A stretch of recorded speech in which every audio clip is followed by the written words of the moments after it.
Sometimes the most broken souls find each other when they need healing most. Sometimes a gentle touch can change everything when the world has given up. At a dusty Texas livestock auction, a scarred donkey stands alone while buyers whisper cruel words. Monster, wild, something's definitely wrong with him. No one bids. No one cares. Then Clay Mercer, a quiet cowboy carrying his own wounds from recent loss, steps forward. He's not looking to save anyone. He just sees something familiar in those frightened eyes, the same hurt he carries since losing his wife. When Clay reaches out his weathered hand, something extraordinary happens. The donkey doesn't flinch. He leans in. What happens when two broken souls decide to heal together? Before we jump back in, tell us where you're tuning in from. And if this story touches you, make sure you're subscribed, because tomorrow I've saved something extra special for you. The dust never really settled at Caldwell County Livestock Auction.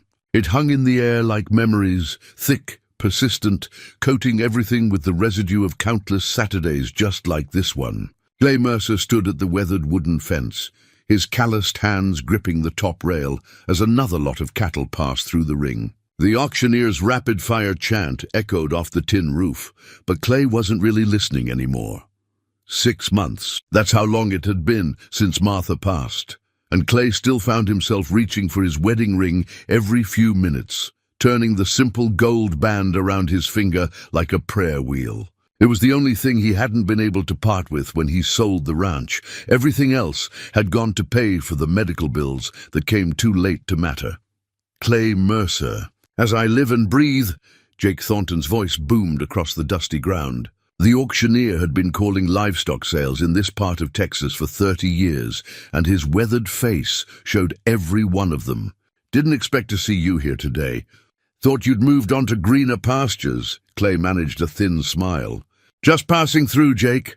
Wanted to see how the old place was getting along. It was a lie, and they both knew it. Clay had been just passing through for 6 months now, ever since he'd loaded his pickup truck with everything that mattered and driven away from the only life he'd ever known. The small rental house on the outskirts of town wasn't home. It was just a place to sleep while he figured out what came next. Well, you picked an interesting day for it. Jake gestured toward the far pen, where a solitary donkey stood pressed against the corner, as far from the growing crowd as the enclosure would allow. Been trying to move that one for the better part of an hour. Nobody wants to touch him. Clay followed Jake's gaze and felt something tighten in his chest. The donkey was smaller than most, maybe 13 hands high, with a coat that might have been grey once, but was now mottled with scars and patches of missing hair. His ears lay flat against his head, and his eyes, those dark, intelligent eyes, held a wariness that Clay recognized all too well. What's his story? Clay asked, though part of him already knew he shouldn't care. Jake spat into the dust and shook his head. Came in on a trailer from down near the border. Owner said he was unmanageable. Bit 3 different handlers, kicked a hole in a barn wall, and wouldn't let anyone near him with tack. Called him a menace and said he just wanted him gone. How long has he been like that? Standing in that corner? Since yesterday morning when they unloaded him. Won't eat unless you throw the hay from outside the pen. Water's the same way. It's like he's given up on people entirely. Clay understood that feeling more than he cared to admit. Since Martha died, he'd felt like he was standing in his own corner, watching the world continue without him. The funeral had been full of well-meaning friends, offering casseroles and condolences. But after a few weeks, life had moved on for everyone except him. Lot 47, coming up next, Jake announced, checking his clipboard. Unless you've got a sudden interest in taking on a project that'll likely put you in the hospital. The crowd that had gathered around the pen was small but vocal. Clay recognized most of the faces, ranchers and horse traders who knew good livestock when they saw it. None of them were looking at the donkey with anything resembling interest. "That's the meanest-looking animal I've seen in 20 years, muttered Ben Cartwright, a local rancher whose family had been working this land since before the Civil War. Look at those scars. Something happened to make him that way. "I heard he killed a man down in Mexico," whispered Sarah Chen, though Clay was pretty sure that was just typical auction gossip growing legs. Sarah owned the small ranch adjacent to Clay's rental property, and she'd been nothing but kind since he'd moved in. Her husband had died 3 years ago in a farming accident, leaving her to work their modest spread alone. More likely, someone tried to kill him, said Dr. Elena Rodriguez, the local veterinarian who often attended these auctions to check on animal welfare. Those scars aren't from fighting other animals. They're from humans. Clay found himself moving closer to the pen, drawn by something he couldn't quite name. The donkey's head came up as Clay approached, ears swiveling forward for the first time since he'd been watching. There was intelligence in those dark eyes, and something else, a recognition that passed between them like an electric current. "Easy, boy," Clay said softly, keeping his voice low and steady. The donkey took a step toward the fence, then stopped, every muscle in his body coiled like a spring. "I wouldn't get too close," Jake warned from behind him. "That animal's got nothing but hurt in him." But Clay was already reaching through the rails, his hand extended, palm up in the universal gesture of peace. The donkey stared at him for a long moment, then took another cautious step forward. Clay could see the individual scars now, thin white lines crisscrossing the animal's neck and shoulders, evidence of wire cuts and worse. Someone had hurt this creature deliberately and repeatedly. "What's his name?" Clay asked, without taking his eyes off the donkey. "Doesn't have one that I know of," Jake replied. "The paperwork just lists him as Lot 47, gelded donkey, approximately 8 years old. 8 years old. Young enough to have a lot of life left, but old enough to carry a lifetime of pain." Clay thought about his own age, 62, with more years behind him than ahead.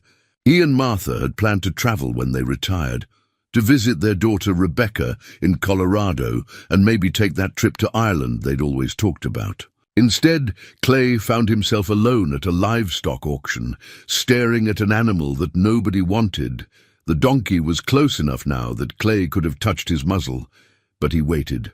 Trust had to be offered, not taken. Martha had taught him that back when they were first married, and she was trying to gentle a half-wild Mustang someone had given them. "You've got to let them come to you," she'd said, standing in the middle of the round pen with infinite patience. "They've been hurt before, so they need to know you're different. That takes time." Time was something Clay had plenty of these days. Too much of it, really. The hours stretched endlessly between dawn and dusk, filled with nothing but the echoes of a life that used to have purpose. Maybe that's why he found himself reaching into his shirt pocket and pulling out the small apple he'd grabbed from the kitchen that morning, out of habit. He held it out, and the donkey's nostrils flared as the scent reached him. Hunger won out over caution, and the animal stepped close enough to take the apple gently from Clay's palm. For just a moment their eyes met through the fence rails, and Clay felt something shift inside his chest, the first stirring of purpose he'd experienced in months. "Well, I'll be damned," Jake muttered. "That's the first time he's taken anything from a human hand." The moment was broken by the arrival of Warren Black, a local developer who'd been buying up small properties around the county for the past few years. Warren was the kind of man who wore expensive boots that had never seen a day's work and drove a pickup truck that cost more than most people's houses. "Jake, you still trying to unload that worthless piece of livestock?" Warren's voice carried the particular arrogance of someone who measured worth in dollar signs. "I'll take him off your hands for $20, just to put him out of his misery." "He's not worthless," Clay said quietly. Surprised by the sudden protective instinct that flared in his chest, Warren turned to look at him with barely concealed amusement. "Clay Mercer, right? I heard you sold your place and moved into that little rental on Maple Street. Shame about your wife. Cancer's a terrible thing." The casual mention of Martha's death hit Clay like a physical blow, but he kept his expression neutral. Men like Warren Black fed on other people's pain, and Clay wasn't about to give him the satisfaction. "This donkey's not for sale to you," Jake said firmly. "We'll run him through the ring proper, same as any other animal." "Suit yourself," Warren shrugged, "but when nobody bids and you're stuck with him." Don't say I didn't offer to help." As Warren walked away, Clay found himself looking back at the donkey, who had retreated to his corner, but was still watching Clay with those intelligent, wary eyes. There was something about the animal's stillness that reminded Clay of himself, the careful distance, the reluctance to trust, the way pain could make you forget what kindness looked like. "Jake," Clay said slowly, "what's the starting bid going to be?" "For him? Hell, I'd start at $50 and be happy to get it. Why?" Clay pulled his wallet from his back pocket and counted the bills inside. He had exactly $237 to his name, the last of his savings after paying rent for the month. It wasn't much, but it was enough. "Just curious," he said, but his mind was already made up. The auction would start in another hour, and Clay knew he should walk away. He had no business taking on an animal that needed more care than he could probably provide. He had no permanent home, no steady income, and no clear idea of what he was going to do with the rest of his life. But as he stood there in the dust and the heat, watching the donkey watch him back, Clay felt Martha's presence as surely as if she was standing beside him. She would have said something about kindred spirits and second chances, about how sometimes the things that need saving end up saving you right back. The donkey took another step toward the fence, and Clay made his decision. The auctioneer's voice carried across the dusty arena like a prayer spoken too fast to understand. "Lot 47, gelded donkey, approximately 8 years old. Do I hear $50? Silence stretched across the crowd like a held breath. Clay stood near the back, his hand halfway to his wallet, watching as the donkey was led into the ring by a handler wearing thick leather gloves and keeping as much distance as the lead rope would allow. The animal's ears were pinned flat against his head, and every step he took was measured, careful, ready to bolt or fight at the first sign of threat. $40, Jake called out, his voice losing some of its usual confidence. "Come on, folks, this is a healthy animal. Just need some patient handling." More silence. They could feel the crowd's collective disinterest, like a weight in the air. These were practical people who bought livestock for specific purposes: work animals, breeding stock, meat. Her donkey with trust issues didn't fit into any of those categories. $30. The desperation in Jake's voice was starting to show. "He's got good bones, strong legs. Someone could make a companion animal out of him." Warren Black's laugh cut through the quiet. "Jake, that animal's dangerous. You'd be doing everyone a favor to put him down." That decided it for Clay. He raised his hand before he could think better of it. $25, he called out, his voice steady, despite the sudden hammering of his heart. Every head in the small crowd turned to look at him. Jake's relief was visible from across the arena. "25 from Clay Mercer," Jake announced. "Do I hear 30? The silence that followed felt different now, expectant, almost uncomfortable. Clay could feel the weight of everyone's judgment, the unspoken questions about what a man with no ranch and no apparent need for livestock was doing bidding on the worst animal at the auction. "Going once," Jake called. "Going twice." $30. Warren Black's voice cut across the arena, and Clay felt his stomach drop. Warren wasn't interested in the donkey. He was interested in making a point. Clay could see it in the man's smug expression, the way he was watching Clay instead of the animal in the ring. "35, Clay said, louder this time. 40, 50. Warren's smile widened. 75. Clay's mind raced. $75 would leave him with barely enough for groceries for the week, and he still needed to figure out how to transport and house an animal he had no business owning. The smart thing would be to walk away. Instead, he thought about the moment when the donkey had taken the apple from his hand, the brief connection that had passed between them. Sometimes doing the right thing wasn't the same as doing the smart thing. $100, Clay said. The crowd stirred with murmurs of surprise. $100 was more than anyone had expected this auction to generate for a problem animal. Warren's expression shifted, calculation replacing amusement. $125. Clay pulled out his wallet and counted the bills again. $237.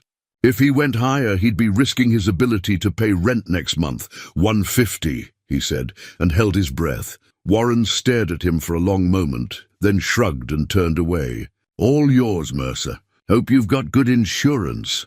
Sold to Clay Mercer for $150, Jake announced, relief evident in his voice. Clay, you can settle up at the office. As the donkey was led out of the ring, Clay felt the weight of what he'd just done settling on his shoulders like a winter coat. He'd just spent most of his remaining money on an animal that everyone agreed was dangerous, and he had no clear plan for what came next. Sarah Chen appeared at his elbow as he made his way to the office. Clay, are you sure about this? That animal looks like he's been through hell.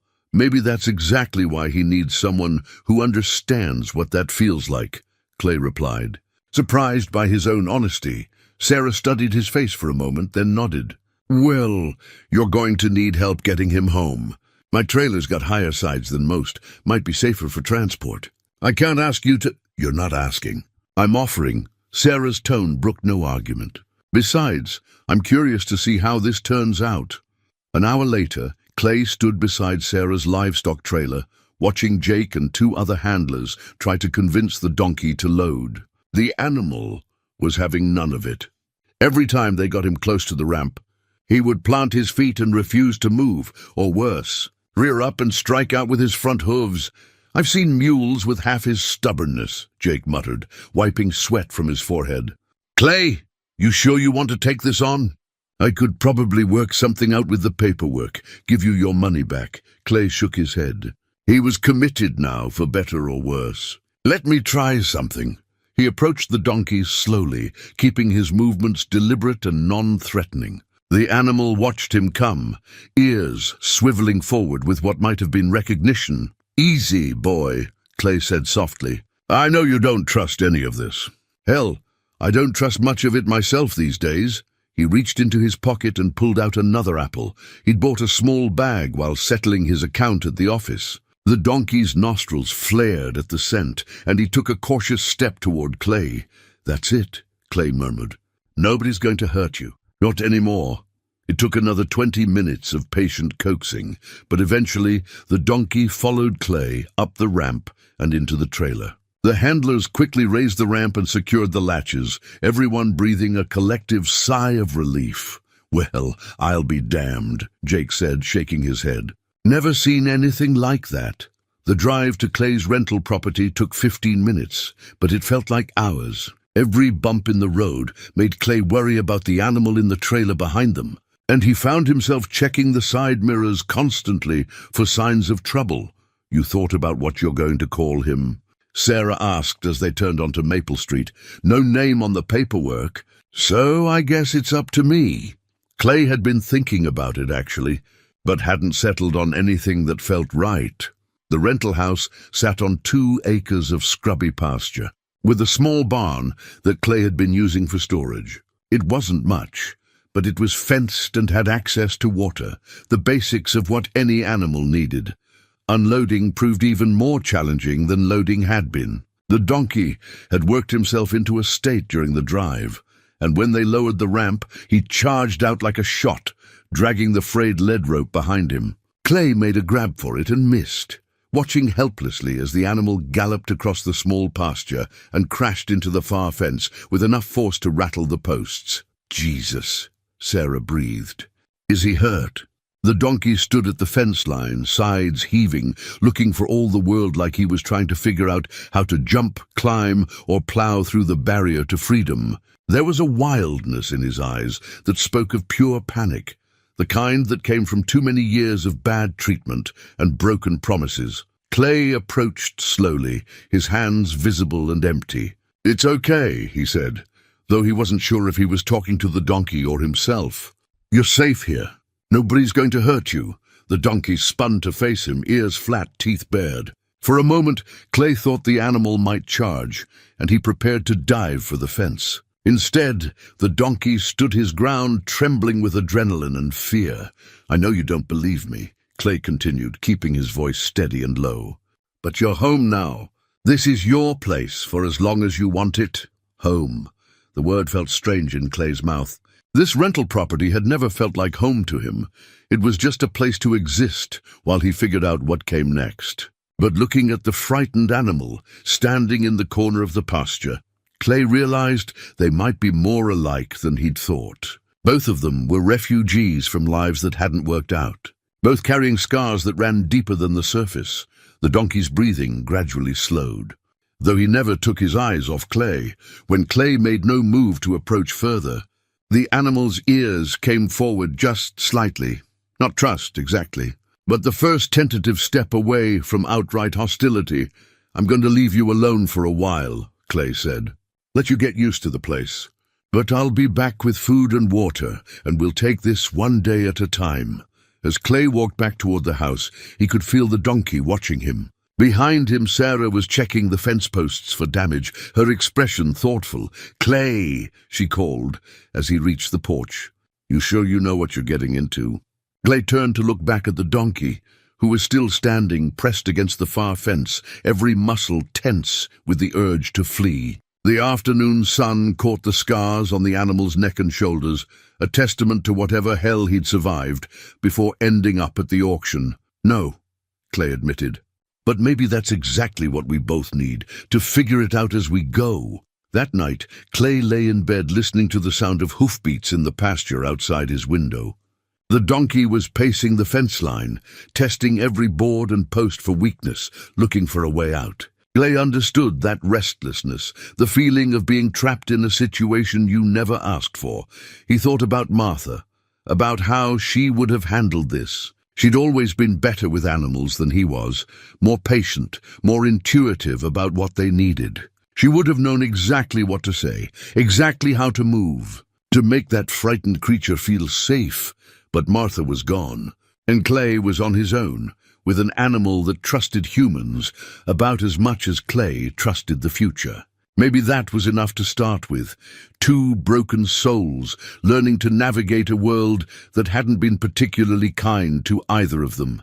Outside, the pacing stopped, and Clay drifted off to sleep, wondering if the donkey had finally found a corner where he felt safe enough to rest. The first morning, Clay found the donkey exactly where he'd expected, pressed into the corner of the pasture farthest from the house, ears swiveling at every sound, ready to bolt despite having nowhere to go. The water trough sat untouched, and the hay Clay had thrown over the fence the night before lay scattered and ignored. Clay stood at the kitchen window, coffee mug warming his hands, watching the animal's careful surveillance of his new surroundings. Every bird call, every rustle of wind through the scrub oak trees seemed to put the donkey on high alert. It was the vigilance of something that had learned the hard way that safety was always temporary. He knew that feeling. After Martha's diagnosis, Clay had developed the same hyper-awareness, listening for changes in her breathing during the night, watching for signs of pain she tried to hide, constantly braced for the next piece of bad news. Even now, 6 months after her death, he sometimes caught himself listening for her voice in the morning quiet, that gentle humming she'd done while making breakfast. The donkey lifted his head, looking directly at the kitchen window, and Clay had the unsettling feeling that the animal could see right through the glass and into his thoughts. There was an intelligence in those dark eyes that went beyond simple animal instinct, a recognition of shared pain that made Clay's chest tighten. "All right, boy," Clay murmured to himself. "Let's see if we can figure this out together." He spent the morning establishing a routine that would become sacred over the following days. First, he'd approach the fence slowly, always from the same angle, always speaking in the same low, steady voice. He'd set down fresh hay and check the water, careful to keep his movements deliberate and non-threatening. The donkey would watch from his corner, every muscle coiled, ready to explode into motion if Clay made one wrong move. "Good morning," Clay would say, the same greeting every time. "Beautiful day, isn't it?" "Little chilly, but the sun's going to warm things up." The donkey never responded, of course, but his ears would twitch forward slightly at the sound of Clay's voice. A small acknowledgement that was somehow enough to keep Clay talking. "Martha always said I talked too much to the animals," Clay continued, settling onto an overturned bucket he'd placed near the fence. "Used to tell me they'd get tired of listening to an old cowboy's problems, but talking felt right somehow, even if his only audience was a traumatized donkey who'd rather be anywhere else." It filled the silence that had become Clay's constant companion since the funeral. when all the well-meaning friends had finally gone home and left him alone with his grief. On the third day, Dr. Elena Rodriguez stopped by to check on the animal. She'd been the vet who'd looked after Martha's old horse, Butterscotch, and she'd attended Martha's funeral with genuine tears in her eyes. "Clay, I've been worried about you taking this on," she said, studying the donkey from outside the fence. "This animal's been through significant trauma. Look at those scars." Clay followed her gaze, seeing the web of white lines across the donkey's neck and shoulders with new understanding. What he'd initially taken for simple wear and tear now revealed itself as something much more deliberate and cruel. "Wire cuts," Dr. Rodriguez explained, her voice grim. "Some of them look like they're from barbed wire, but others—" She shook her head. "Someone used a whip on this animal, Clay, repeatedly, and see how he favors that left hind leg. Old fracture that wasn't set properly. The casual cruelty of it hit Clay like a physical blow. He'd known the donkey had been mistreated, but hearing the clinical details made it real in a way that seeing the scars hadn't. "Can you do anything for him?" Clay asked. "The physical wounds have healed about as well as they're going to. It's the psychological damage that'll take time." Dr. Rodriguez pulled a small notebook from her vest pocket. "He needs routine, patience, and consistency. No sudden movements, no raised voices, no attempts to force anything. Let him come to you on his own terms. How long? Could be weeks. Could be months. Could be never if the damage runs too deep." She looked at Clay with concern. "Are you sure you're ready for that kind of commitment? This isn't like gentling a young horse. This is rehabilitation, and there's no guarantee of success." Clay thought about that question for the rest of the day. Was he ready for a long-term commitment to anything, let alone an animal that might never learn to trust him? 6 months ago, he couldn't have imagined making it through a single day without Martha, much less taking responsibility for another living creature. But something had shifted during those 3 days of morning conversations with the donkey. The routine had given shape to his days, a reason to get up and get dressed, and step outside into the world. Even if the donkey never acknowledged his presence, even if the animal spent the rest of his life pressed against that far fence, Clay realized he needed this as much as the donkey did. That afternoon, while cleaning out his pickup truck, Clay found Martha's gardening gloves wedged between the seats. They were old, leather work gloves, worn soft from years of tending her flower beds and vegetable garden, and they still carried the faint scent of her lavender hand cream. He sat in the driver's seat for a long time, holding the gloves and remembering how Martha's hands had looked in them, confident, capable, gentle. She'd had a gift for nurturing things that had been damaged or neglected. The rosebush she'd rescued from the discount rack at the garden center. The stray cat that had lived under their porch for 2 winters before finally accepting an invitation inside. Even Clay himself, if he was being honest. She'd found him after his first marriage had fallen apart, when he was convinced he wasn't worth the effort. "You always did believe in second chances," he said aloud, and felt foolish for talking to an empty truck cab. But when he looked up, the donkey was watching him through the windshield, and for the first time, the animal's ears were fully forward, alert but not afraid. Clay sat very still, afraid to break whatever fragile moment this was, and the donkey took 3 steps toward the fence, the first voluntary movement toward human contact since his arrival. "Well, I'll be damned," Clay whispered. The spell broke when a car backfired on the road, and the donkey bolted back to his corner, but something fundamental had changed.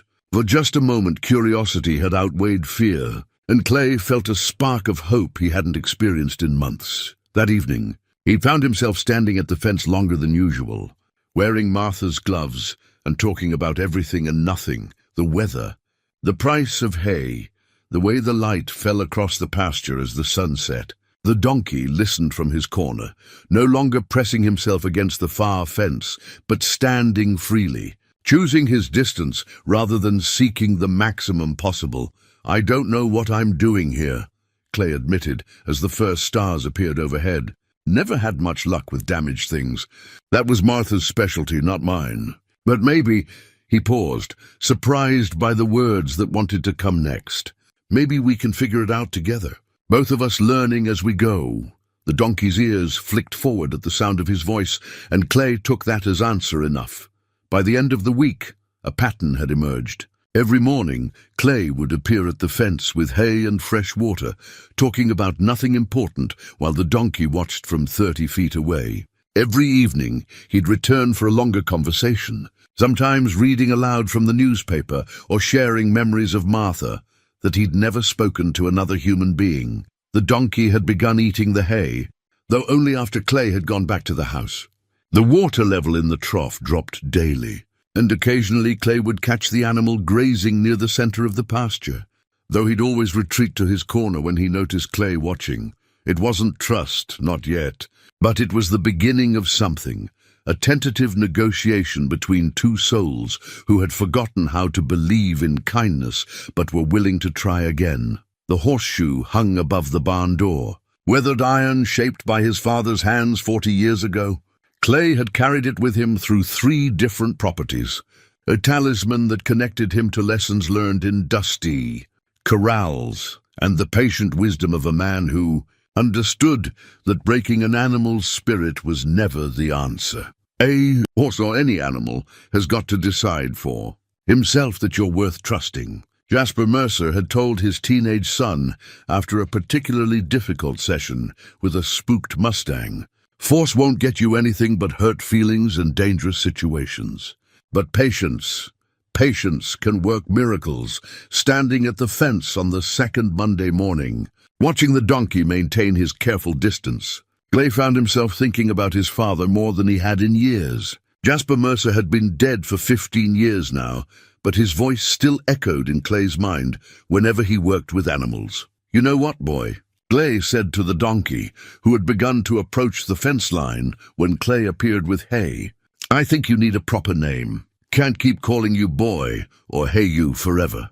The donkey's ears flicked forward at the sound of Clay's voice, and he took another step closer, close enough now that Clay could see the intelligence in his dark eyes, the way he seemed to weigh every word and gesture for signs of threat or kindness. "How about Jasper?"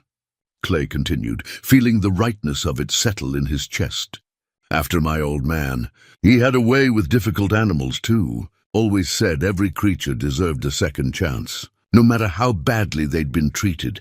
Jasper, because that's who he was now, officially, tilted his head slightly, as if considering whether this new identity suited him. Then he did something that made Clay's breath catch. He lowered his head and took another step forward, bringing himself within arm's reach of the fence for the first time since his arrival.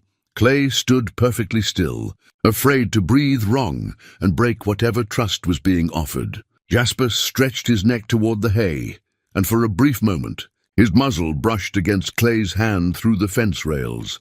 The contact lasted less than a second, but it felt like a victory bigger than any Clay had experienced in months. Jasper jerked back immediately, ears pinned, but he didn't retreat to his corner. Instead, he stood his ground, watching Clay with what might have been the beginning of curiosity rather than fear. "Well, I'll be damned," Clay murmured, echoing his father's favorite expression. "Jasper, it is." The moment was interrupted by the sound of a car pulling into the driveway, an unfamiliar sound that sent Jasper bolting back to his safe corner. Clay turned to see a silver sedan that he recognized. With a mixture of joy and apprehension, Rebecca, his daughter, climbed out of the car with the purposeful movement of someone who'd driven 3 hours from Denver to have a difficult conversation. At 35, Rebecca had inherited Martha's determined chin and Clay's stubborn streak, a combination that had led to more than a few heated discussions over the years. "Dad," she said, giving him a hug that felt both relieved and evaluating. "You look better than I expected." "What did you expect?" "Honestly, I thought I'd find you drunk and living in squalor." Rebecca's directness had always been one of her defining characteristics. "Sarah Chen called me. Said you'd bought some kind of damaged animal at an auction." Clay glanced back at Jasper, who was watching the newcomer with deep suspicion. "His name's Jasper, and he's not damaged. He's just had a hard life. Dad, look at yourself. You're standing in a muddy pasture, talking to a donkey, like he's your best friend. Mom's been gone for 6 months, and instead of dealing with your grief, you're trying to save some animal that probably can't be saved. The words hit harder than Clay expected, partly because he recognized the truth in them. He was avoiding his grief, had been since the day of Martha's funeral, when the reality of being alone had threatened to crush him entirely. Maybe that's exactly what I need right now, he said quietly. Something to care about that needs me to be better than I am.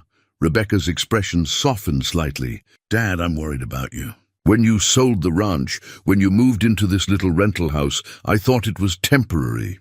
A way to process what happened and figure out what came next. But it's been 6 months and you're still what? Still hiding. She looked around the modest property, taking in the small house, the temporary feel of everything. This isn't living, Dad. This is just existing. Clay felt a flash of anger, the first strong emotion he'd experienced since bringing Jasper home. What exactly am I supposed to be doing, Rebecca? Your mother and I had 40 years together. We built a life that revolved around each other, and now half of that life is gone. So excuse me if I'm not ready to join the senior center and start dating again. That's not what I'm saying, and you know it. Rebecca's voice rose slightly, and Jasper snorted from his corner, clearly agitated by the tension. I'm saying you're isolating yourself. You barely call, you don't visit, and when I try to talk to you about anything meaningful, you change the subject. Clay looked at his daughter, really looked at her, and saw the worry lines around her eyes. The way she held herself, like someone braced for bad news. She'd lost her mother too, and while Clay had been drowning in his own grief, Rebecca had been trying to hold her family together from 300 miles away. You're right, he admitted, and watched surprise flicker across her face. I have been hiding, but this... He gestured toward Jasper, who was still watching them warily. This is the first thing that's made me feel like maybe I can figure out how to keep going. Rebecca followed his gaze to the donkey, and her expression shifted from frustration to something like understanding. Tell me about him, so Clay did. He told her about the auction, about the way Jasper had been standing alone while everyone whispered about what was wrong with him. He told her about Dr. Rodriguez's assessment of the scars, about the slow progress they'd made, about the moment just minutes ago when Jasper had voluntarily touched his hand. It sounds like you see yourself in him, Rebecca said when he finished. Maybe I do. Is that so wrong? No, Dad, it's not wrong. But what happens when he's healed? What happens when he doesn't need you anymore? It was a question Clay had been avoiding, but hearing it spoken aloud made him realize he'd been thinking about it more than he cared to admit. What would happen when Jasper learned to trust again? Would he still want to stay in this small pasture with a grieving widower, or would he want something bigger, something more? I guess we'll cross that bridge when we come to it, Clay said finally. Rebecca stayed for dinner, and Clay found himself talking more than he had in months. She told him about her job at the veterinary clinic in Denver, about the small apartment she'd moved into after her divorce, about how she'd been thinking about going back to school for her master's degree. Mom always wanted me to get that degree, Rebecca said as they sat on the porch watching the sunset. She said it was never too late to chase the dreams you put on hold. Your mother was full of wisdom like that, Clay agreed. Sometimes I think she knew things the rest of us were still figuring out. They sat in comfortable silence for a while, watching Jasper graze near the center of the pasture. The donkey had gradually moved closer to the house as the evening progressed, though he still maintained a respectful distance from the humans on the porch. Dad, Rebecca said as she prepared to leave, I need you to promise me something. What's that? Promise me you'll call Dr. Morrison, for yourself, not just for Jasper. Grief counseling isn't just for weak people, it's for people who are strong enough to ask for help. Clay thought about that as he watched Rebecca's taillights disappear down the road. Dr. Morrison had been Martha's oncologist, but Clay knew he also did grief counseling for families who'd lost someone to cancer. Martha had mentioned it once, during one of their late-night conversations when the pain medication made her unusually talkative. If something happens to me, she'd said. "Promise me you won't try to handle it all by yourself. Promise me you'll get help if you need it." He'd promised her then, in the safety of thinking it was a hypothetical conversation. Now, standing in his small pasture, with Jasper watching him from 30 feet away, Clay realized that maybe it was time to honor that promise. But first, he had a donkey to heal. And maybe, if he was lucky, Jasper would return the favor. The old leather halter had seen better days. Clay found it hanging in the barn, left behind by the previous tenant, its brass buckles green with verdigris and the leather cracked from years of Texas heat and neglect. Most people would have thrown it away, but Clay saw potential in forgotten things these days. He spent the better part of a Wednesday afternoon on the porch, working neat's foot oil into the leather with Martha's old gardening gloves, coaxing suppleness back into material that had gone brittle with disuse. It was meditative work, the kind of patient restoration that reminded him of his early days as a ranch foreman, when part of his job had been keeping equipment functional long past its supposed lifespan. "You know, Jasper," he said to the donkey, who had taken to grazing within 20 feet of the porch during these afternoon sessions, "my daddy used to say that anything worth keeping was worth fixing. Said throwing something away because it was broken was just laziness dressed up as practicality." Jasper's ears flicked in Clay's direction, though he didn't lift his head from the grass. Over the past 2 weeks, these one-sided conversations had become the framework of their relationship, Clay talking about everything and nothing while Jasper listened with the focused attention of someone who'd learned to read human moods for survival. Clay had been a ranch foreman for 35 years before everything fell apart. The Rocking W had been one of the largest spreads in the county, running cattle and quarter horses on 20,000 acres of prime Texas grassland.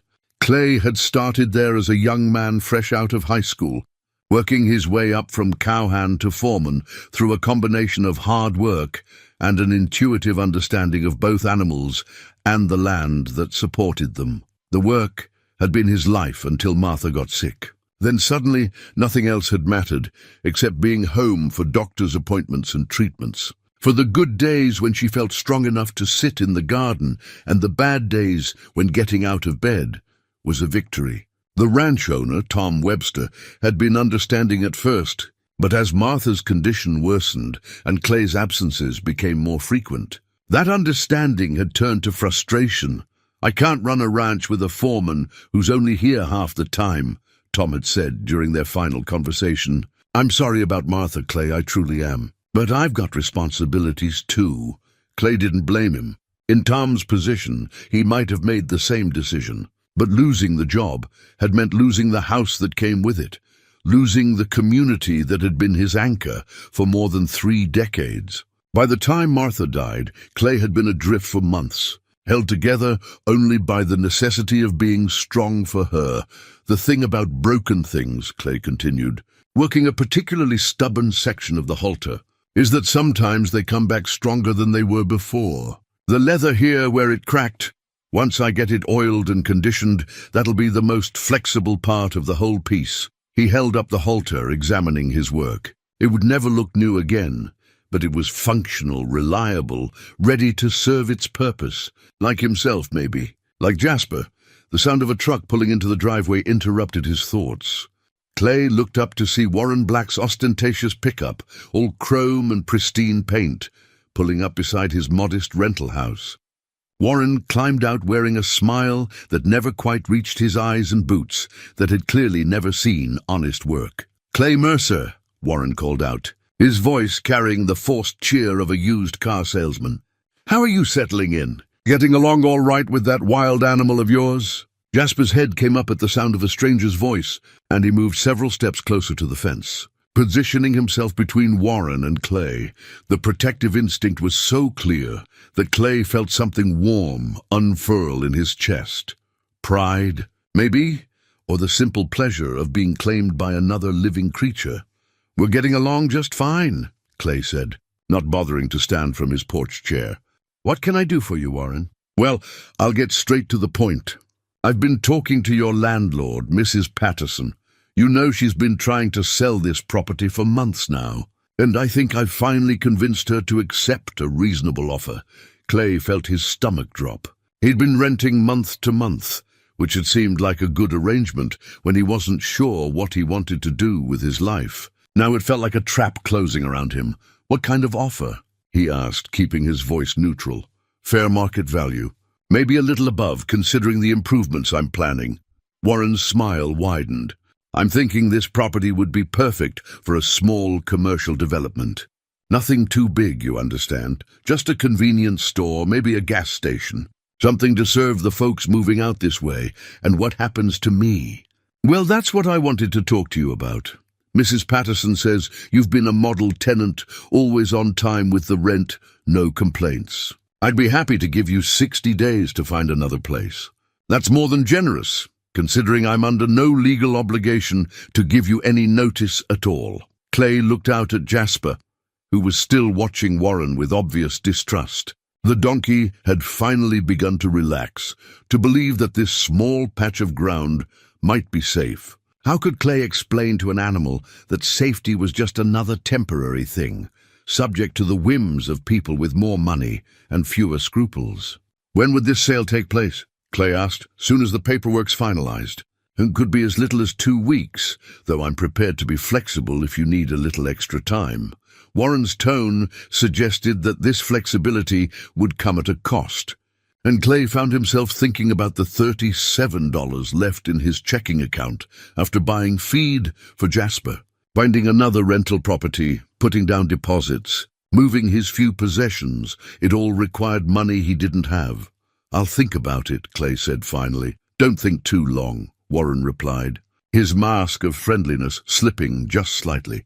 Opportunities like this don't wait around forever. After Warren left, Clay sat on the porch holding the restored halter and watching Jasper graze. The donkey had remained alert until the sound of Warren's truck faded completely, and even now his ears swiveled constantly, monitoring for threats. Looks like we're both going to have to learn to trust again, Clay said softly. Question is, can we do it fast enough to matter?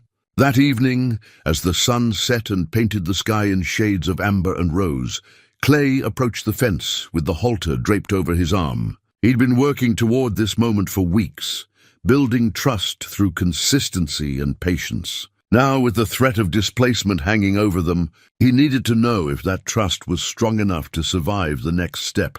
Easy. Jasper, he said, stepping into the pasture for the first time since the donkey's arrival.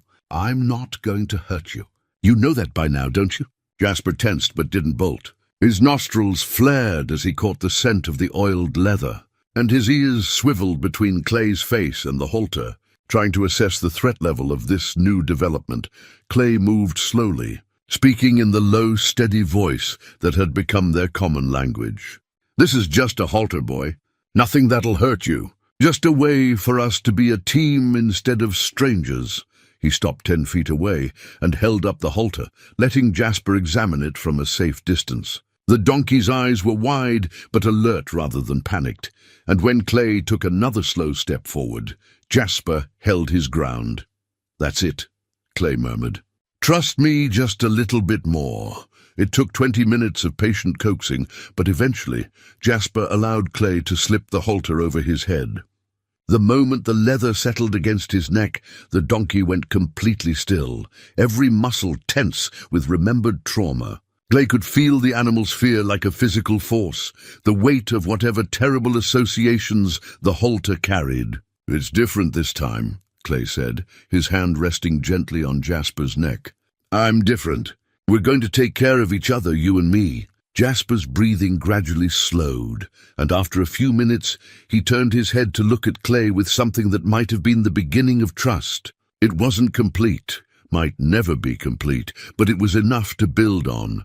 As they stood together in the fading light, Clay realized that somewhere along the way, his plan to remain unattached had failed completely. He cared about this animal, cared what happened to him, and the thought of having to give him up felt like another kind of grief. But maybe that was the point. Maybe learning to care again, even knowing it might not last, was exactly what both of them needed to remember how to be alive. The recipe box sat on the kitchen counter like an accusation. Clay had found it while packing the last of Martha's things from the bedroom closet, wedged behind a shoebox full of old photographs. The faded blue paint was chipped at the corners, and Martha's careful handwriting covered dozens of index cards.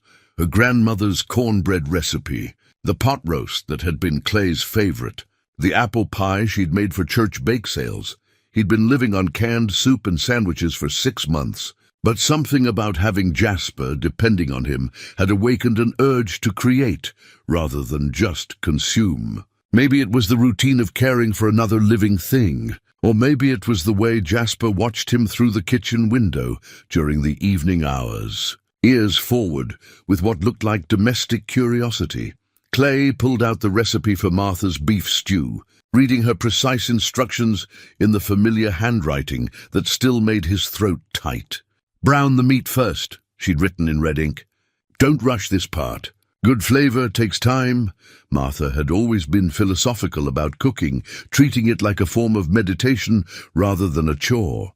She'd grown up on a small farm, where meals were community events, where the kitchen was the heart of the house, and cooking was an act of love made tangible. As Clay browned the beef in Martha's old cast-iron pot, he found himself talking to Jasper through the open window. "Your grandmother would have loved this donkey," he said, remembering how Martha had always been drawn to damaged things that needed care. She had a soft spot for strays, animals and people both. Jasper had positioned himself near the fence, closest to the house, close enough to observe Clay's activities but ready to retreat if necessary. Over the past 3 weeks, this had become his preferred spot during the evening hours, a compromise between his need for safety and his growing curiosity about human routines. The stew was simmering when Clay heard the sound of multiple vehicles pulling into his driveway. Through the window, he saw Warren Black's pickup truck, followed by 2 men in a county surveyor's van. His stomach dropped as he watched Warren point toward different corners of the property, while the surveyors nodded and made notes on their clipboards. Jasper's reaction was immediate and unmistakable. The donkey moved swiftly to place himself between the strangers and the house, his ears pinned flat against his head, every line of his body radiating warning. When Warren approached the fence, Jasper positioned himself directly in the man's path and let out a loud, aggressive bray that made all 3 men step backward. "That animal's dangerous," Warren called toward the house. "You should have him put down before he hurts someone." Clay stepped onto the porch, drying his hands on a dish towel. "He's not dangerous. He's protective. There's a difference. Not in the eyes of the law," Warren replied, his false friendliness replaced by irritation. "I'm doing you a favor, Mercer. Mrs. Patterson's accepted my offer, and you've got 30 days to clear out. That includes any livestock. 30 days. Clay felt anger flare in his chest. "You said 60 days last week. That was before I saw how your animal behaves around strangers. Mrs. Patterson is concerned about liability issues." Warren's smile was sharp as a blade. "Of course, if you're interested in staying on as a caretaker during the transition, I might be able to work something out. The job wouldn't pay much, but it would give you a place to live." The offer was designed to humiliate, and they both knew it. Warren wanted Clay gone, but he also wanted him to leave grateful for whatever crumbs were offered. It was the kind of casual cruelty that men like Warren inflicted because they could. Because they'd learned that power was only meaningful when it was used to diminish others. "I'll think about it," Clay said. Though they both knew what his answer would be, after Warren and the surveyors left, Clay found himself standing at the fence, watching Jasper pace the perimeter of the pasture, still agitated by the intrusion. The donkey's protective instincts had surprised him, not just the fact that they existed, but how naturally Jasper had assumed the role of guardian. "You're turning into quite the watchdog," Clay said, and Jasper's ears flicked forward at the sound of his voice. "Question is, what are we watching for?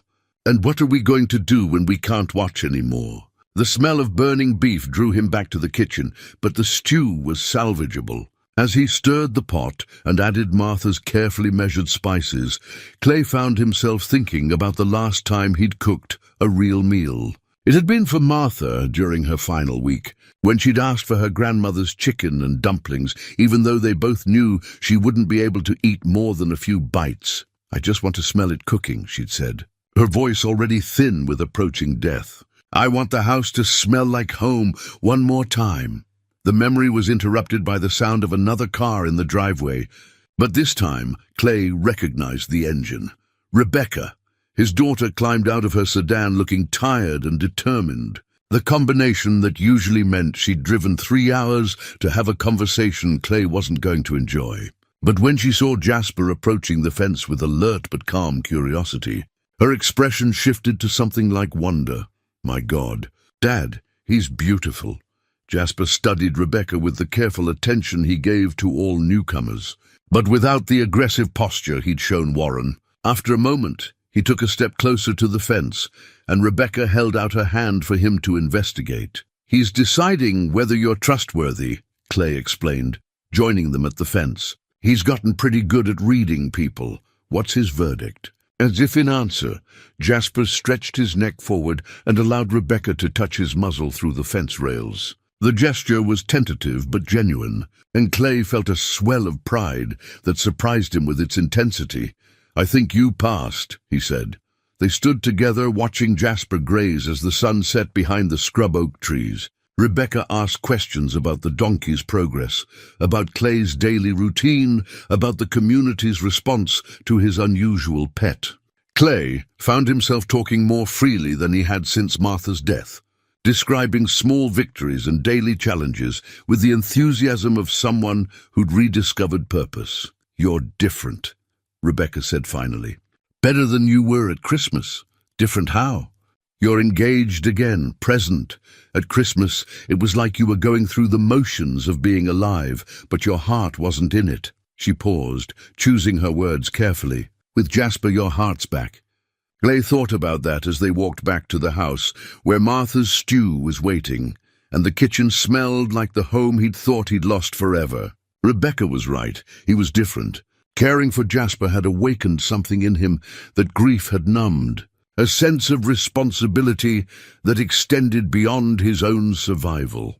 "I may not have much time left here," he told Rebecca over dinner, explaining Warren's ultimatum. "I don't have the money to fight a sale, and I don't have anywhere else to go." "What about Jasper?" "I don't know. Maybe Dr. Rodriguez can help me find him a good home. Someone with land and experience with traumatized animals." "Dad, you can't be serious. After everything you've accomplished with him, what choice do I have? I can't take care of him if I don't have a place to keep him."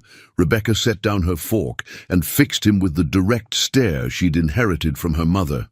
"You could fight for this. You could stay and make Warren Black's life difficult. You could contact a lawyer, challenge the sale, buy yourself some time. With what money?" "With the money from selling Mom's engagement ring." The suggestion hit Clay like a physical blow. Martha's engagement ring was a modest diamond on a simple gold band, worth maybe $3,000 if he was lucky. It was also the only piece of her jewelry he hadn't been able to bring himself to give away. "I can't," he said quietly. "You can't, or you won't." "What's the difference?" "The difference is that Mom would want you to fight for something that makes you happy. She would want you to use whatever resources you have to build a life worth living." Rebecca's voice softened. "She would want you to save Jasper, Dad, and she would want you to save yourself."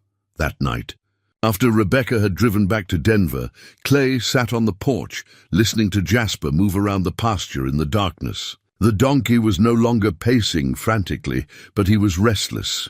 Sensing the tension that had settled over the small property like a storm front, Clay pulled Martha's ring from his pocket, where he'd been carrying it since Rebecca's visit. The diamond caught the porch light and threw tiny rainbows across his palm, and he could almost hear Martha's voice telling him that some things were worth fighting for, even when the odds were bad and the resources were limited. Maybe it was time to stop being careful with what remained of his life. Maybe it was time to risk everything on the possibility that broken things could be made whole. Again, Dr. Elena Rodriguez arrived on a Tuesday morning with a leather satchel full of veterinary records and an expression that Clay had learned to associate with complicated news. She'd been coming by weekly to check on Jasper's progress, documenting his physical and emotional recovery for what she claimed were her own research purposes. Clay had never questioned her thoroughness. Elena was the kind of professional who took pride in detailed records.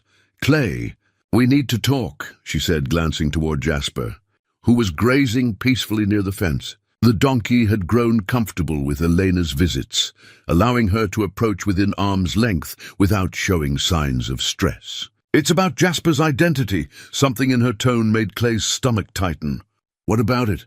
Elena opened her satchel and pulled out a manila folder thick with papers. "I've been doing some research, trying to trace his background through the auction records and veterinary databases. What I found—" She paused, seeming to weigh her words carefully.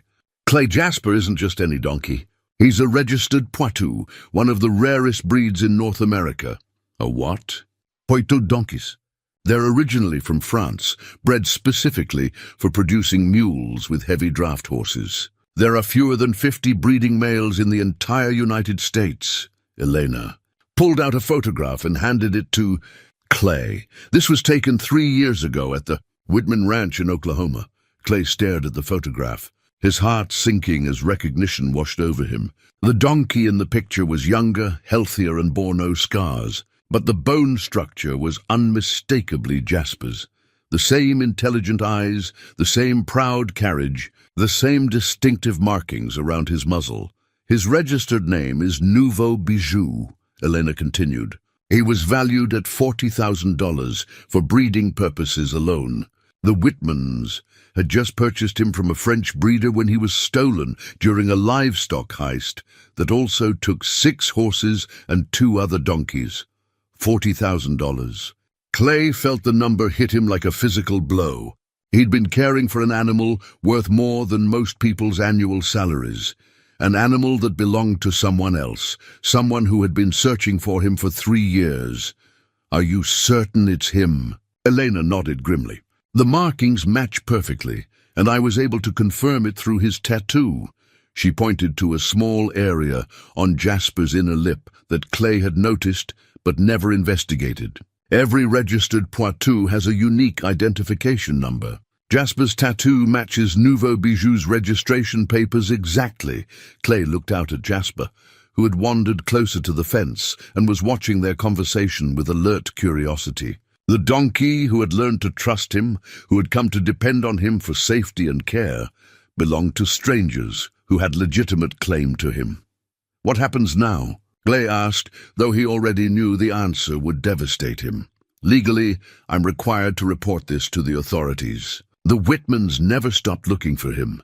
They've been working with law enforcement for 3 years, following every lead." Elena's voice was gentle but firm. "They deserve to know he's been found, and the people who brought him to the auction. That's where it gets complicated. The paperwork shows he came from a small ranch near the Mexican border, but when I contacted them this morning, they claimed they bought him at another auction 6 months ago. The trail's been deliberately obscured, probably by the original thieves trying to legitimize their stolen property." Clay felt a surge of anger at the casual cruelty of it all. Someone had stolen Jasper from a life of care and purpose, subjected him to abuse that had left him scarred and traumatized, then passed him through a series of sales designed to muddy his origins. By the time he'd reached Clay, Jasper had been so damaged that no one recognized his true value.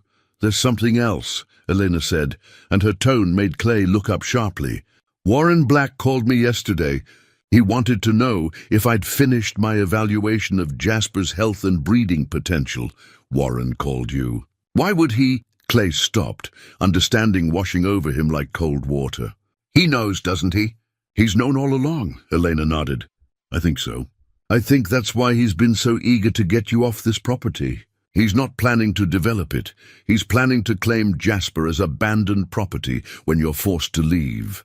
The scheme was elegant in its simplicity and disgusting in its amorality. Warren had recognized Jasper's true identity at the auction, but had allowed Clay to buy him, knowing that Clay couldn't afford to care for a valuable animal long term. When Clay was evicted, Warren would step in as the property owner, claim Jasper as abandoned livestock, and suddenly find himself in possession of a $40,000 breeding donkey.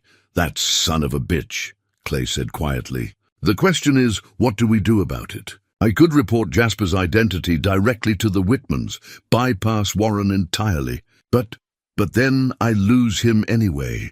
Clay looked at Jasper, who had approached the fence and was reaching his head toward them with the trusting curiosity that had taken weeks to develop. "Either way, he's gone." Elena was quiet for a moment, watching Jasper with the clinical eye of someone who understood animal behavior.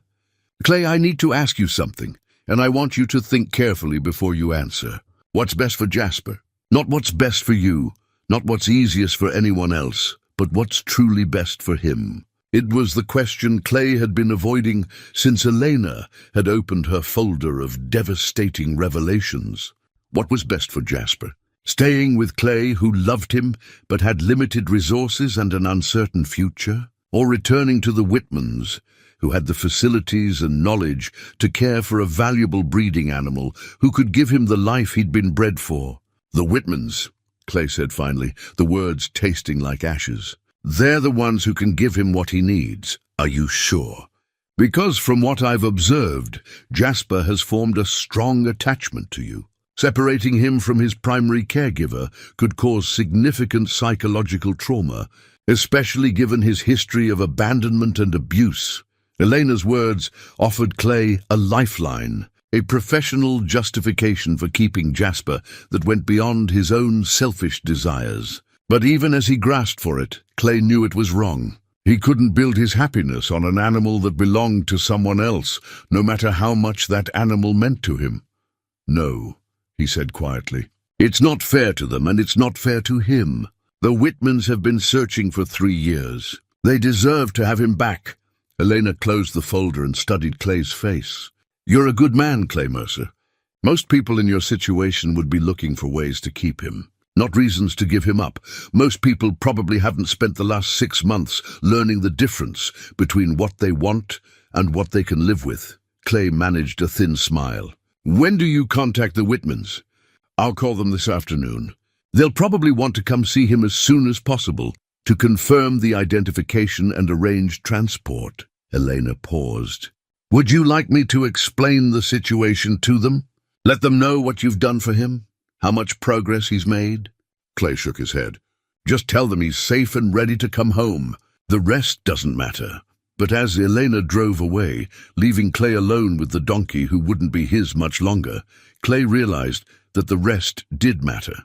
It mattered that Jasper had learned to trust again, that he'd overcome the trauma that had made him aggressive and fearful. It mattered that Clay had found purpose in caring for something that needed him, that he'd remembered how to build a life around something other than grief. It mattered, and it wasn't going to be enough to make losing Jasper hurt any less. That evening, Clay sat on the porch watching Jasper graze in the fading light, trying to memorize every detail.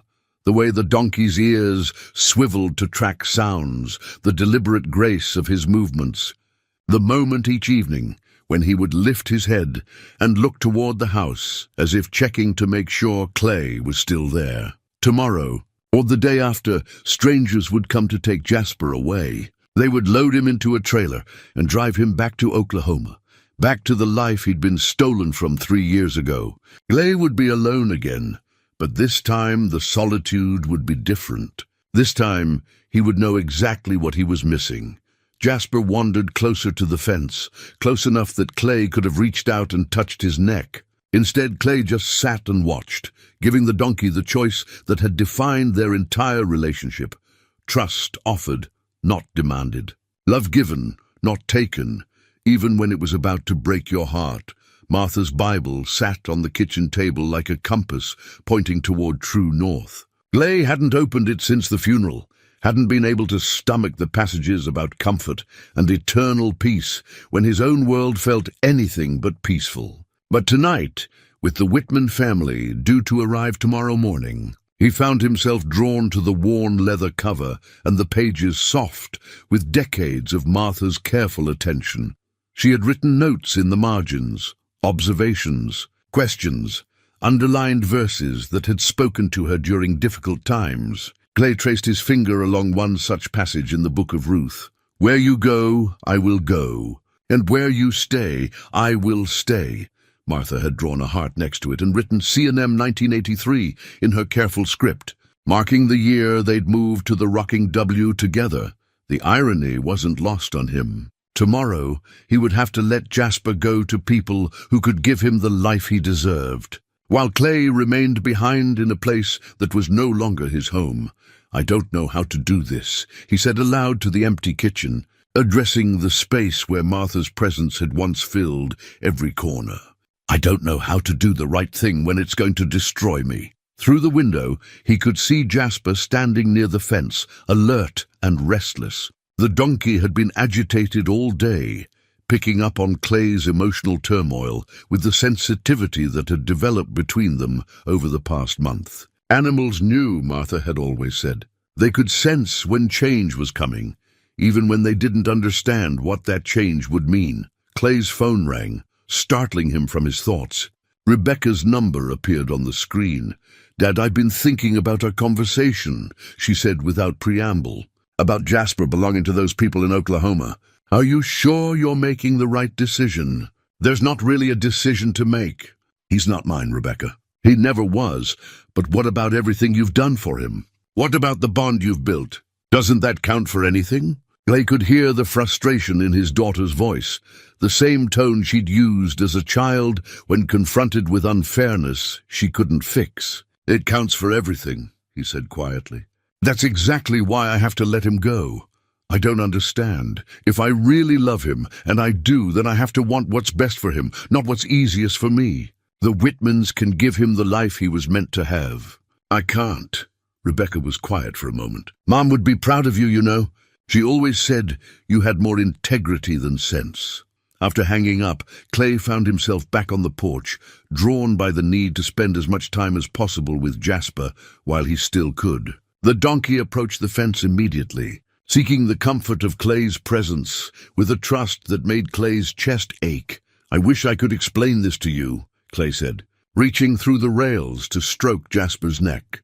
"I wish I could make you understand that sometimes people leave because they have to, not because they want to." The sound of vehicles pulling into the driveway interrupted his thoughts. Clay looked up to see not just one car, but three.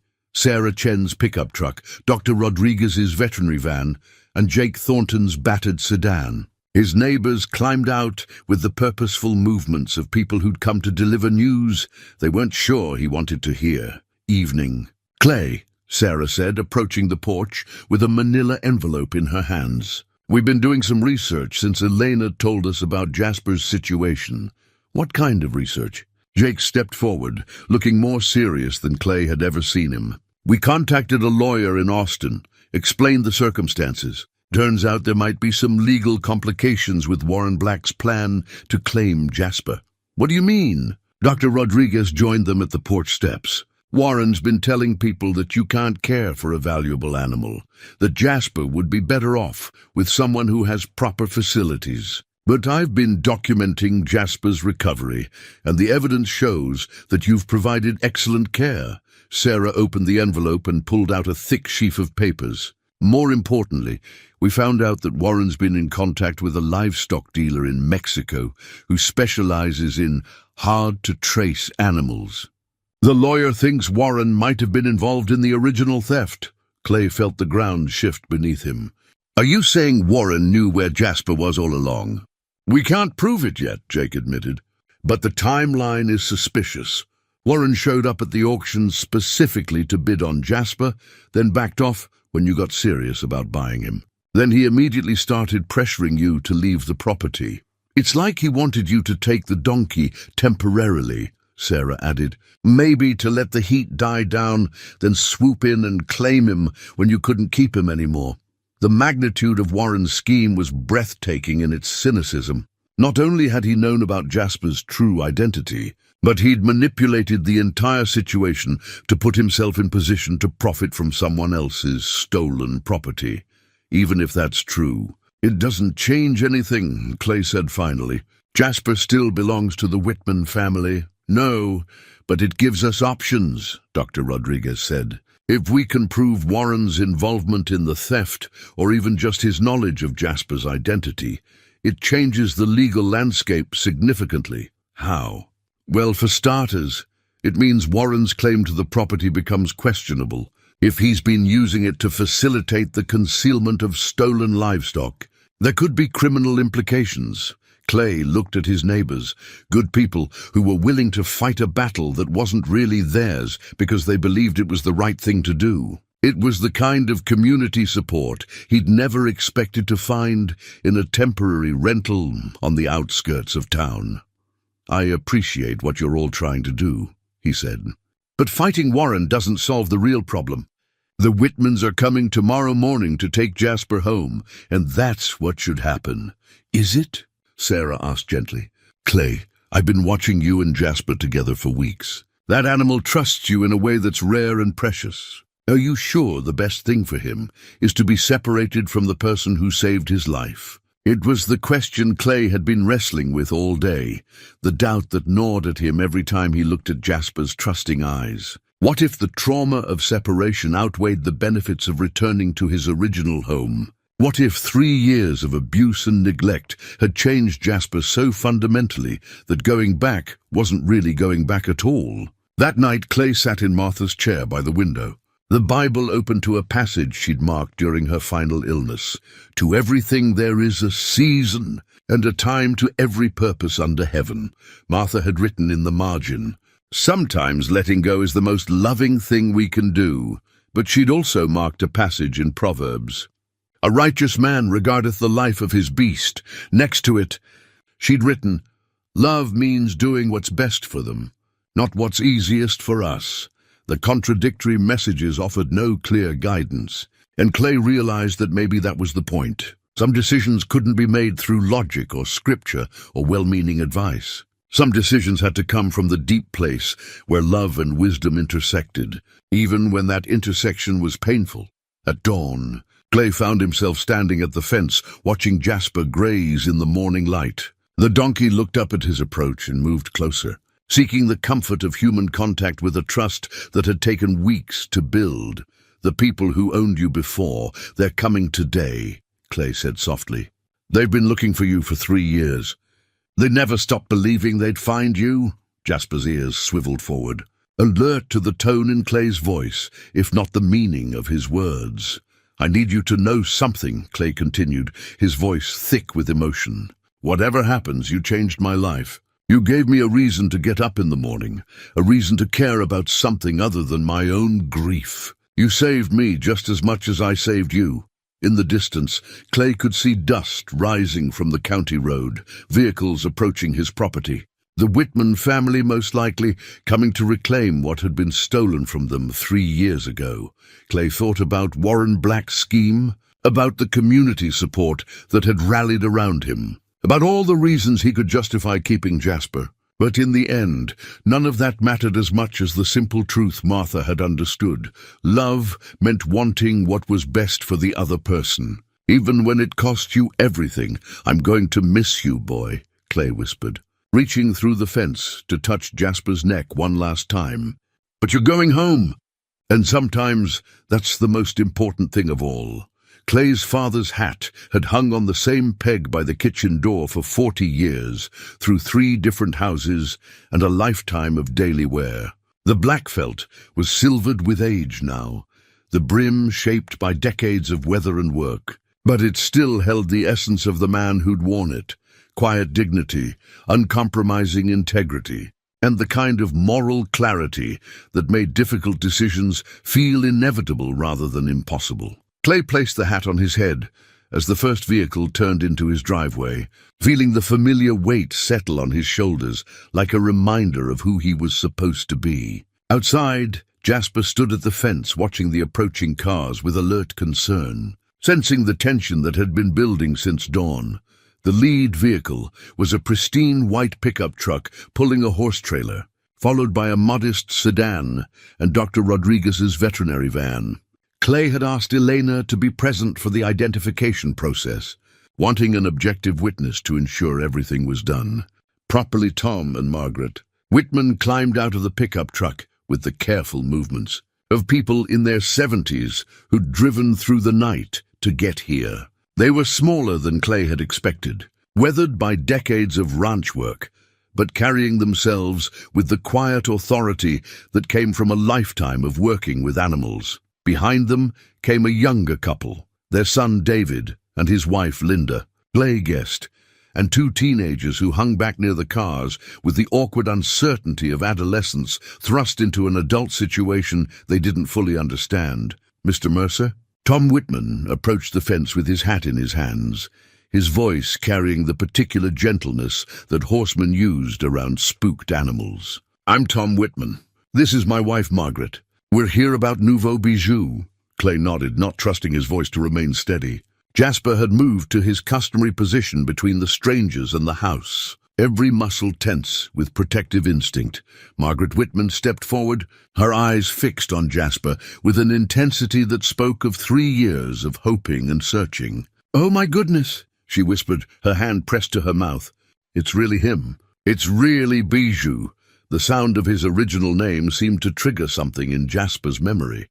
His ears swiveled forward, and he took a tentative step toward the fence, studying Margaret's face with the focused attention of an animal trying to reconcile past and present. "He recognizes you," Clay said, surprised by the donkey's reaction. "I spent hours with him when he first arrived from France," Margaret explained, tears streaming down her weathered cheeks. "He was homesick and frightened, and I used to sit in his stall reading to him. He always loved the sound of women's voices." Tom Whitman cleared his throat, emotion thick in his voice. "Dr. Rodriguez told us what you've done for him, Mr. Mercer, how you've helped him recover from—" He paused, looking at the faded scars on Jasper's neck and shoulders. "Or from whatever they did to him. He did the work," Clay said simply. "I just gave him a safe place to do it." Dr. Rodriguez emerged from her van carrying a leather portfolio and a camera. "I'd like to document this reunion for the legal proceedings," she announced, "and I need to verify the identification officially." The identification process was brief but thorough. Elena photographed Jasper's distinctive markings and checked the tattoo on his inner lip against the registration papers Tom Whitman had brought. The match was undeniable. This was Nouveau Bijou, stolen from the Whitman Ranch 3 years, 4 months and 16 days ago. "There's no question," Eleanor announced. "This is your donkey."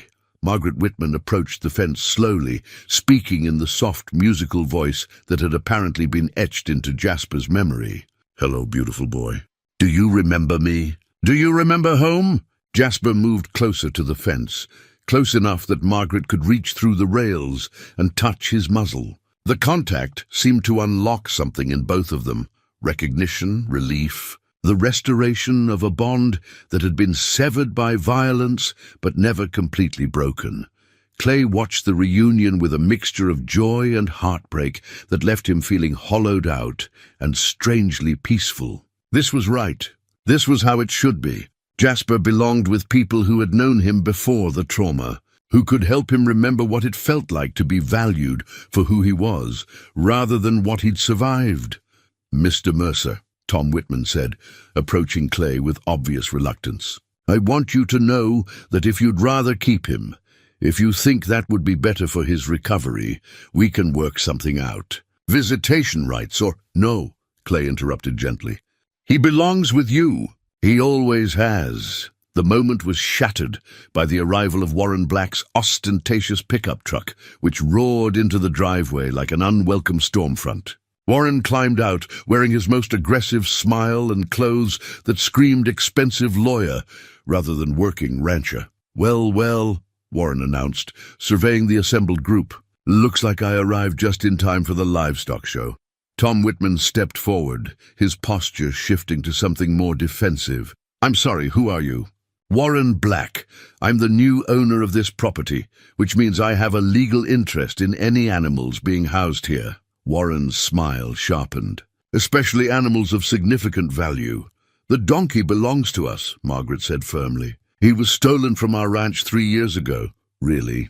"Because I have documentation showing that this animal was purchased at a legitimate auction by Mr. Mercer here." And since Mr. Mercer is about to be evicted from my property for failure to maintain adequate facilities, I'd say ownership of the animal reverts to me as the landowner." Dr. Rodriguez stepped forward, her professional authority evident in every line of her body. "Mr. Black, I have extensive documentation of this animal's care and recovery under Mr. Mercer's supervision. Any claim you might have to ownership would be challenged in court. Let me worry about the courts, Doctor. I have lawyers who specialize in property rights." Clay had heard enough. He walked into the pasture toward Jasper, who approached him immediately, seeking comfort from the tension that had invaded their peaceful morning. The donkey pressed against Clay's chest, and Clay wrapped his arms around the animal's neck, breathing in the familiar scent of hay and summer grass. "It's time, boy," Clay whispered. "Time to go home." He removed his father's hat and placed it gently on Jasper's head, the gesture feeling like both a blessing and a goodbye. The hat was too large, sitting comically between Jasper's ears, but something about it seemed to calm the donkey's agitation. "My father always said that a man's hat carries his honor," Clay announced, his voice carrying across the assembled group. "I want Jasper to take some of that honor with him to his new life." Tom Whitman's eyes filled with tears. "Mr. Mercer, we can't accept—" "You can and you will," Clay said firmly. "And Mr. Black, if you try to interfere with this animal's return to his rightful owners, I guarantee you'll regret it. These good people have witnesses, documentation, and legal standing. You have nothing but greed and bad intentions." Warren's face flushed with anger, but he seemed to recognize that the tide had turned against him. With a final glare at Clay, he climbed back into his truck and drove away, leaving only dust and the echo of his empty threats. Clay led Jasper toward the trailer, each step feeling like a small death and a larger resurrection. This was love in its purest form, wanting something so desperately that you were willing to give it away because that was what it needed. At the trailer ramp, Clay stopped and looked into Jasper's trusting eyes one last time. "Take care of yourself, boy, and remember, you're not broken. You never were. You're exactly who you're supposed to be." The letter arrived 3 days later, written in the careful cursive of someone still learning to shape their thoughts on paper.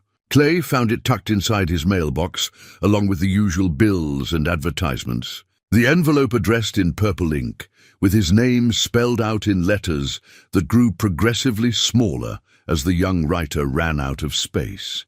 "Dear Mr. Mercer," it began, and Clay could picture the teenager who'd hung back by the cars during Jasper's transfer, too shy to speak but clearly moved by what she'd witnessed. "My name is Emma Whitman, and I am 14 years old. Bijou, we call him that, but Jasper's a good name too, is my grandfather's donkey, but he has always been special to me. When he was stolen, I thought we would never see him again, and it made me very sad because I used to brush him and read to him like Grandma Margaret. When we brought him home yesterday, he was different, not scared like before, but stronger. Grandpa says you saved his life and taught him to trust people again. I wanted to write and say thank you, because not everyone would have taken care of someone else's animal when they didn't have to. Bijou still has your father's hat, and he won't let anyone take it off. Grandpa says maybe that means he misses you. Would you like to come visit him sometime? We have a guest room and Grandma makes really good biscuits. Love, Emma Whitman P.S. My little brother Jake, he is 12, says to tell you that Bijou told him you are a good cowboy. Jake talks to animals a lot, so he probably really said it." Clay read the letter 3 times, sitting on his porch in the morning sun while the empty pasture stretched out before him. The silence felt different now, not the oppressive quiet of isolation, but the peaceful stillness of a job well done.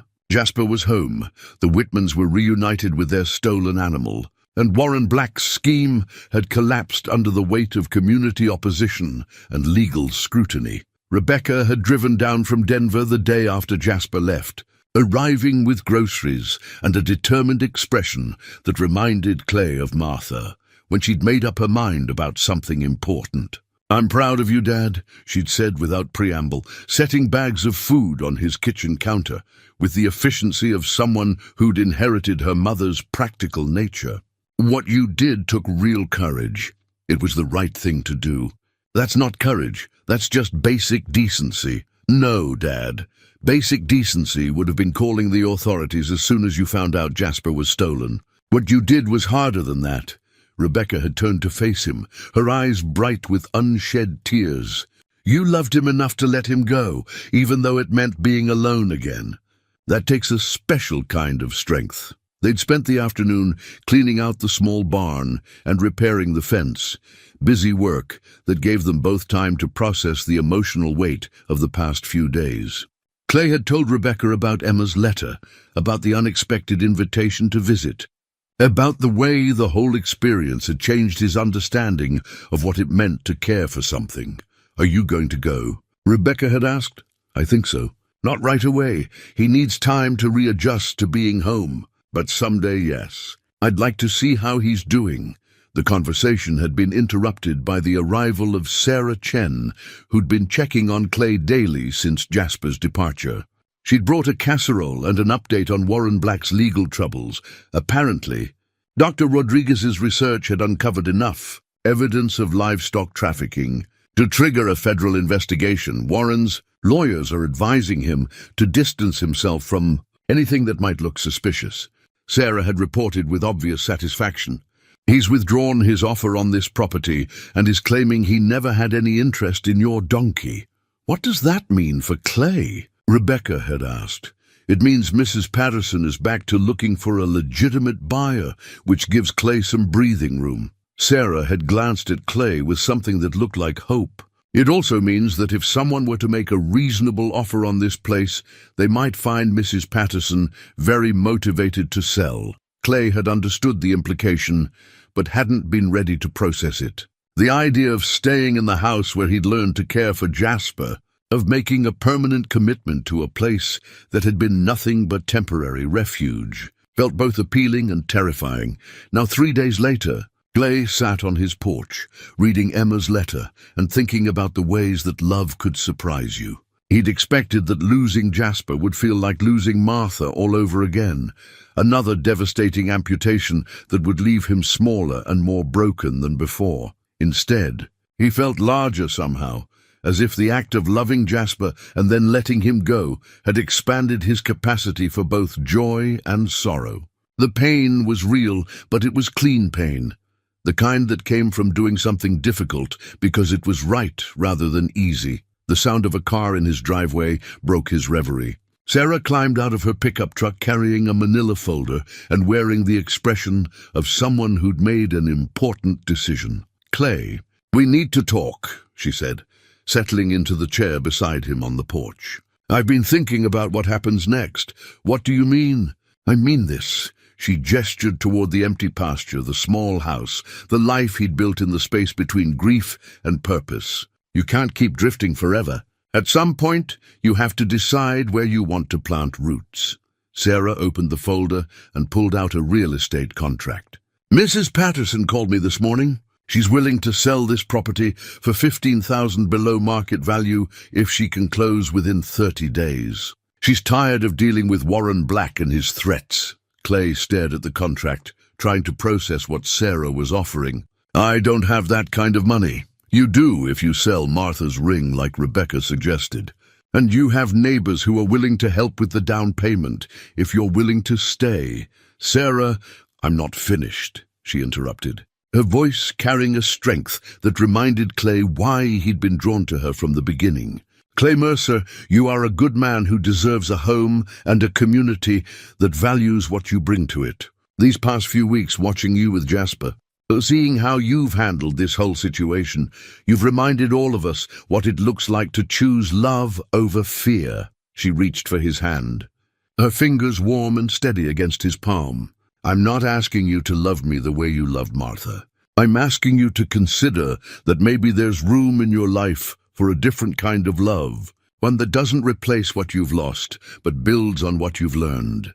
Clay looked at the contract, at Sarah's hopeful face, at the empty pasture where Jasper had learned to trust again. Emma's letter lay on the porch table beside him, evidence that love could create connections across distance and time, that sometimes the things you gave away came back to you in forms you never expected. What would I do with all this land? he asked, and Sarah smiled at the question that wasn't really a question. Whatever you want, she said. Maybe start small. Maybe help other people who need a second chance. The way you helped Jasper. Clay thought about that as he signed the contract with Sarah's pen, committing himself to a future he couldn't quite see, but was finally ready to build. Martha would have approved, he thought. She'd always believed that home wasn't a place you found, but a choice you made. Over and over, until it became as natural as breathing. Outside, the empty pasture waited for whatever came next. 6 months later, Clay stood at another livestock auction. But this time, he wasn't the desperate man buying an animal nobody wanted. This time, he was the one other people came to for advice about difficult cases and second chances. The property deed in his shirt pocket still felt new, even though he'd been living on the small ranch outside Caldwell for 4 months now.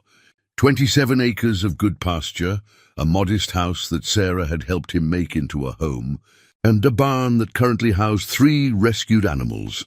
A blind horse named Grace, a 3-legged goat called Tripod, and an elderly mule with arthritis who'd answered to Methuselah since before anyone could remember. Clay Mercer, Jake Thornton called out across the dusty auction yard. Got something you might be interested in. Young mare been mishandled, but she's got good bones. Clay made his way through the crowd, recognizing the familiar rhythm of the auction, but feeling none of the desperation that had driven him here 8 months ago. He had purpose now, a mission that had grown organically from his experience with Jasper, giving forgotten animals the time and space they needed to remember how to trust.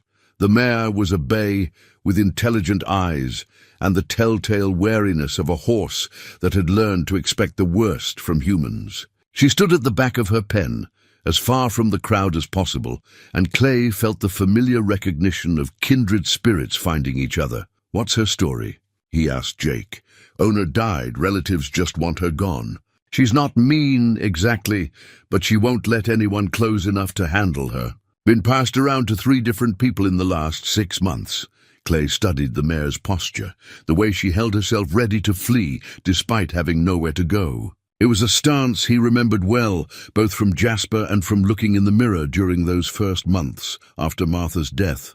I'll take her, he said, and felt the same rightness settle in his chest that he'd experienced the day he'd bid on Jasper. The drive back to his ranch took 30 minutes, but Clay's mind was already 3 hours northwest, where Jasper was living his new life at the Whitman Ranch.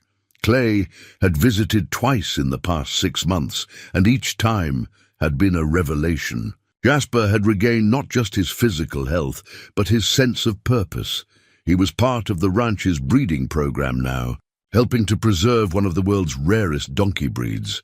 More importantly, Jasper seemed genuinely happy. He had a spacious paddock, companions of his own species, and the kind of purposeful work that gave meaning to his days. When Clay visited, Jasper would approach the fence with ears forward and eyes bright, clearly pleased to see his former caretaker, but not desperate or anxious about the separation. He knows he's home, Tom Whitman had said during Clay's last visit. But he also knows you'll always be part of his story. Animals remember kindness, Clay. They carry it with them. Jasper still wore Clay's father's hat during turnout, though it was looking more weathered now, shaped by Oklahoma wind and sun. Emma Whitman had sent Clay pictures. Jasper grazing with the hat tilted at a jaunty angle. Jasper napping in the shade with the hat pulled down over his eyes. Jasper standing alert and proud, with the hat perfectly positioned between his ears. The photographs always made Clay smile, evidence that love could take forms that transcended ownership and proximity. He'd saved Jasper's life, but Jasper had saved his too, teaching him that healing was possible even after devastating loss. The purpose could be found in the most unexpected places. Sarah was waiting when Clay arrived home with the new mare, standing by the fence with the easy confidence of someone who'd found her place in the world. Their relationship had developed slowly, built on shared values and compatible solitudes rather than desperate need. They were both people who'd learned to be content alone, which made their choice to be together feel deliberate and precious. Another project? Sarah asked, watching Clay lead the mare into the quarantine paddock he'd built for new arrivals. Another chance, Clay corrected. Her name's Luna, and she just needs someone to believe she's worth the effort. Rebecca had driven down from Denver the previous weekend with her 2 children, Clay's grandchildren, who'd never shown much interest in visiting their grandfather until he'd become the man who rescued animals. 8-year-old Tommy and 6-year-old Sophie had spent hours in the barn, learning to brush Grace's coat and feed carrots to Methuselah, their laughter filling spaces that had been silent for too long. "Grandpa," Sophie had asked during their last visit, "why do you take care of animals that other people don't want?" Clay had thought about the question for a long moment, searching for words that would make sense to a 6-year-old. "Because everybody deserves a second chance," he'd said finally. "Sometimes people give up too quickly on things that are worth saving." Now, watching Luna explore her new surroundings with cautious curiosity, Clay understood that the answer was both simpler and more complex than he'd told Sophie.